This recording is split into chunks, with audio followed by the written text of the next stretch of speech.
ito yung restaurant nila. Dito kayo kakain sa cottage. Presko, maganda din yung beach. Parang ang Boracay. Yan.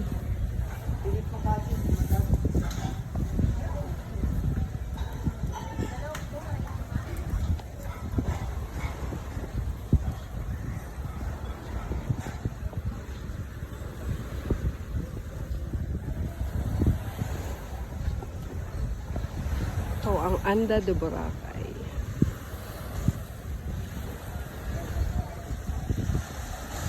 Grabe. Nakakasilaw yung sand. Kulay white. Meron silang mga cottages.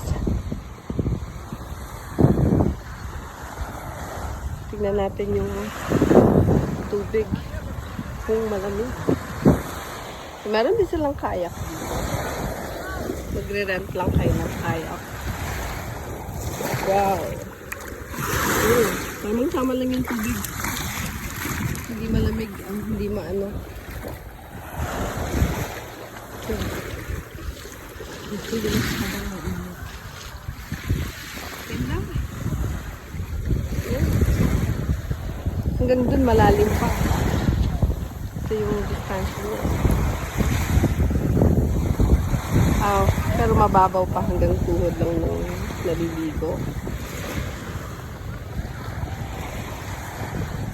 Ito po ang tinatawag nilang Anda de Boracay dito sa Bohol. Mamaya, tingnan natin kung anong specialty nila dito.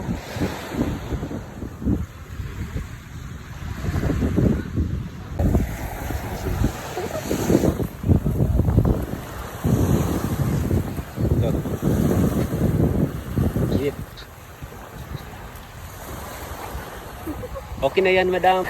Talagang kulay-kulay na. Kalot talaga, ah. Napakapino ng sand dito. Sa Anda de Boracay. Ano ba? Beige. Napina siya.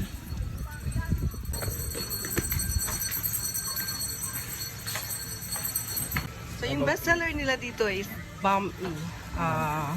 Ano nga po yung Bam-i? Ito. Pansit. Kanton at saka bihon. Pansit canton. Mix. I-mix. Sunod. At saka, Naghalo ko yung pansit at saka kanton. Bihon at bihon. napakamura lang ng price. Ang Bam-i nila is 220 pesos. Buttered chicken. Kanang kuana kanang Lami. murag fried ba? Kaayo. Fried. Pwede rin sa ikuhan. Kanang buttered chicken kay butter na sila. Pero gusto ka ang fried. Pwede rin po. Fried rin. Wana na kanang flour ito rin. Fried rin siya. Pinakang pinahibot ako lang. Pila lang order.